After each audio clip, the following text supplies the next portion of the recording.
पाकिस्तान में कौन कौन सी जगह देखी? सर पाकिस्तान में मुझे शफा से लेकर मैं K2 तक भी गया हूँ हेलीकॉप्टर के अंदर। मैंने नॉर्दर्न एरिया सारे देखे हैं, कश्मीर देखा है। मुल्क सबसे कौन सा अच्छा लगा और जगह कौन सी अच्छी लगी?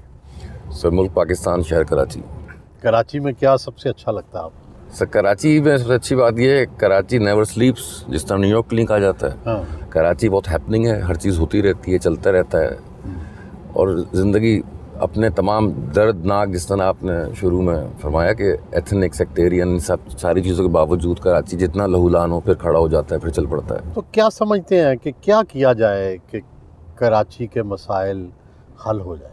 सर ओनरशिप देनी होगी और मैं समझता हूँ फंड्स जो कराची को मिलने चाहिए वो अब तक अनफॉर्चुनेटली नहीं मिल सके हैं और पावर्स को नीचे तक ट्रेवल करना होगा और एक दफ़ा बैठ के हमारे बड़ों को फैसला कर लेना चाहिए कि ये जो मुशर्रफ साहब के ज़माने में हुआ था कराची को, जो हमने देखा, कराची प्रॉस्पर भी कर रहा था, कराची में ब्रिजेस बने, कराची में डेवलपमेंट हुआ, तो उसकी एक बहुत बड़ी वजह फंड्स भी थी। फ्लो ऑफ फंड्स किसी भी चीज़ के लिए नॉर्मल है, क्योंकि corruption to me is not the only issue कि अगर आप डेवलपमेंट पे जा रहे हैं सर तो उसके लिए फ़्लो ऑफ फंड ज़रूरी है। अगर काम हो जाता है तो लोग फिर कोई ऐसी शिकायत भी नहीं करते। तो हमको ये अपने नए मेयर मुर्तज़ा वहाब साहब से बड़ी उम्मीद है कि क्योंकि इस शहर के बेटे भी हैं, इस शहर को आगे लेके चलेंगे। दारुस सेहत पहुंचे कॉलेज प्रिंसिपल डॉक्टर बासत और प्रोफेसर डॉक्टर नवीद कुरैशी ने इस्तकबाल किया।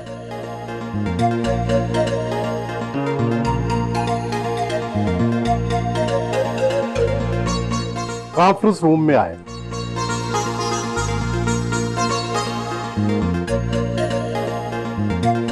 यादगारी शील्ड पेश की गई।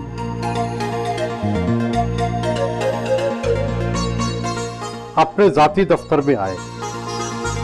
ये अस्पताल कब बना, कैसे बना, कहाँ से ज़मीन ली और अब तक इसमें क्या क्या डेवलपमेंट हो चुकी है? फिर ये हॉस्पिटल बेसिकली मुशर्रफ साहब के ज़माने में एक सिक यूनिट था। पोस्ट 12 अक्टूबर 1999 आते हैं, 2000 में ये IDBP के साथ मॉर्गेज था और सिंध हाई कोर्ट में ये कुर्की जो कहते हैं ऑक्शन में चला गया था, तो डिफ़ॉल्ट कर गए थे। 10 डॉक्टर्स थे, वो ओनर थे, ग्राउंड+1 बना हुआ था, ये ग्राउंड+2 तक नहीं था और बंद था हॉस्पिटल। ये 2 या 4 पेशेंट होंगे। जब हमने टेक ओवर किया है बैंक से, रीशेड्यूल करवा के लोन पे लिया था हमने, उस पर 5.5 करोड़ रुपये में बैंक का लोन पे ऑफ किया था और 3 से 5 साल लगे, 5 साल लगे थे हमको और 50 लाख रुपए में डाउन पेमेंट की थी। और अल्हम्दुलिल्लाह इस वक्त आज तकरीबन ये 23 साल पुरानी बात मैंने आपसे जिक्र किया है, 24th ईयर शुरू हुआ अल्हम्दुलिल्लाह भी। तो अब ये 250 बेडेड है मेन हमारा और इस वक्त इलाके की सबसे अच्छी अपनी ER डेवलप की है। 24 बेडेड ER है and one of the most modern अस्पताल है अपने इलाके में, दारुल सेहत। यही तो अब कितने फ्लोर बन गए हैं? अब सर ग्राउंड+6 पर हम लोग इस वक्त अभी हैं। मेरा ऑफिस 6ठे फ्लोर पे है। जैसे हम 8 फ्लोर है हमारा, का बेसमेंट भी ला लें। फिर बाहर कमर डेंटल हॉस्पिटल जो है हमारा, क्योंकि मेरे वालिद और वालदा दोनों का नाम कमर था, तो वालदा मरहूमा का आमिर भाई ने कहा था नाम से डेडिकेट करके जो चैरिटेबल हॉस्पिटल डेंटल का बनाया है, जिसमें ऑलमोस्ट बिल्कुल अप टू द कॉस्ट इलाज होता है। ग्राउंड+5 है, फिर अभी ग्राउंड+4 की नई बिल्डिंग हमारी 2 फ्लोर तो पूरे हो गए हैं बाहर ER के, वो बने। सालाना बजट कितना है इस हॉस्पिटल का? सर इसका मेरे ख्याल में टोटल अगर इस पर जाते हैं सैलरीज वगैरह पूरा मिलाकर सालाना तो बिलियंस के अंदर है अल्हम्दुलिल्लाह। कितने % मुफ्त जो है इलाज होता है? बगैर तशहीर के around 25% of all our income ये चली जाती है चैरिटी के अंदर।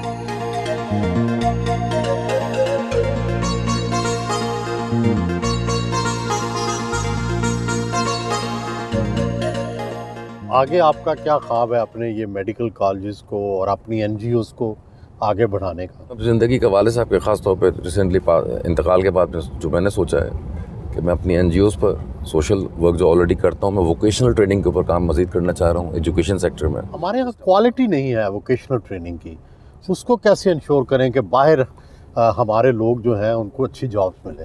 सर देखिए हमारा जो यूथ है, आपने बिल्कुल सही फरमाया कि वो क्वालिटी नहीं है, जबकि तमाम इदारे पब्लिक सेक्टर में मौजूद हैं। कि इनको अगर फ़ाल कर दिया जाए, और जो मेरी ज़ाती ख्वाहिश है कि बजाय पब्लिक सेक्टर में जाके सरकार की शिकायत के बजाय सोल्यूशन पे जाएँ। सर प्राइवेट सेक्टर की खूबी ये होती है, जो मैं समझता हूँ कि हम तनकीद पे नहीं काम पे यकीन रखते हैं। तो मैं अपने दिन नीचे से यंग बच्चियों से लेकर लड़कों से लेकर जो यूथ हमारा है और पाकिस्तान का मुस्तकबिल भी है, उनके लिए मजबूत तरह के जहाँ जैसे टूरिज़्म का है, दीगर हैं, वोकेशनल ट्रेनिंग इंस्टीट्यूट्स कायम करने का मेरा इरादा है। ये फरमाएं डॉक्टर साहब कि यहाँ आपको ज़ाहिर है थ्रेट्स भी हैं, कराची के हालात भी ऐसे हैं, सिक्योरिटी पे आपका ज़ाती सिक्योरिटी पे कितना पैसा खर्च हो जाता है महीने में? सर ये मेरी कंपनी बेयर करती है और thank you to Sindh police ने मुझे प्रोटेक्शन दी है। कितने गार्ड्स रखते हैं आप अपने साथ जब ट्रैवल करते हैं? सर जब मैं अपनी बुलेट प्रूफ गाड़ी में होता हूँ तो मैं एक ही आदमी रखता हूँ साथ, वरना 3 से 4 आदमी होते हैं दूसरी गाड़ी में, कवर करते हैं मुझे। अब भी हैं थ्रेट्स कराची में या काफ़ी हद तक ठीक हो गए? सर काफ़ी हद तक बेहतर हुआ है सर, बहुत बेहतरी आई है अल्हम्दुलिल्लाह। सिंध पुलिस के अलावा जो हमारे लॉ एनफोर्समेंट इदारे हैं, अल्लाह ताला सलामत रखे पाक फ़ौज को भी, उनका बहुत बड़ा पॉजिटिव किरदार है इसके अंदर। उनकी पाकिस्तान रेंजर्स का ख़ास तौर पर मैं कहूँगा, सिंध रेंजर्स का, सिंध पुलिस का, कि उन्होंने जो मुश्तरका ऑपरेशंस किए हैं, और हमारे इंटेलिजेंस इदारों का जो हमारे अनसंग हीरोज़ हैं सर, इस शहर को आज़ाद कराया सर। आप बाहर सेटल नहीं हुए तो कभी अफसोस होता है, या जब आप कंपैरिजन करते हैं आप समझते हैं मैंने बेहतर फैसला किया? सर मैं समझता हूँ मैंने बेहतर फैसला किया, मुझे कोई रिग्रेट नहीं है। लेकिन मुझे बाकायदा ऑफ़र थी, अभी भी है, कि मैं जब चाहूँ अमेरिका जा सकता था, मगर मुझे कोई रिग्रेट नहीं है, क्योंकि यहाँ पे हम फर्स्ट क्लास सिटीज़न अपने मुल्क के। वहाँ पर हम फॉर्चुनेटली किसी भी मुल्क का नाम नहीं लूँगा, आप जाके फ़र्स्ट क्लास पासपोर्ट तो ले सकते हैं, मगर शहरी नहीं बन सकते। तो जो मोहब्बत और जो कुछ मिला है इस मुल्क से मिला है सर, मुझे कोई रिग्रेट नहीं है इसका। और उनको क्या नुकसान होता है जो लोग वहाँ चले जाते हैं? ज़ाहिर है वो सिक्योरिटी के लिए जाते हैं, रोज़गार के लिए जाते हैं, लेकिन क्या उनको कुछ खोना भी पड़ता है? सर अपने रिश्ते, अपना खून, अपने लोग, अपना माहौल, अपना देश, और यकीन करें बाहर के जितने हमारी फैमिली है ओवरसीज़ पाकिस्तानी हैं, उन रहते ज़रूर वहाँ हैं, मगर दिल उनका धड़क पाकिस्तान में ही रहे होते हैं। तो भले वो ना कहें, रिग्रेट या तकलीफ़ उन्हें ज़रूर होती है। और धरती तो सर माँ जैसी होती है और माँ साझी होती है।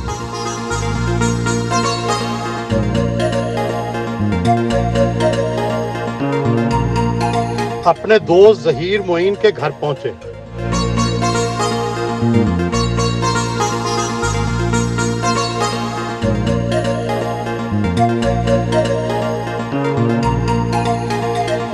और तकल्लुफ़ दोहराने का एहतमाम किया गया।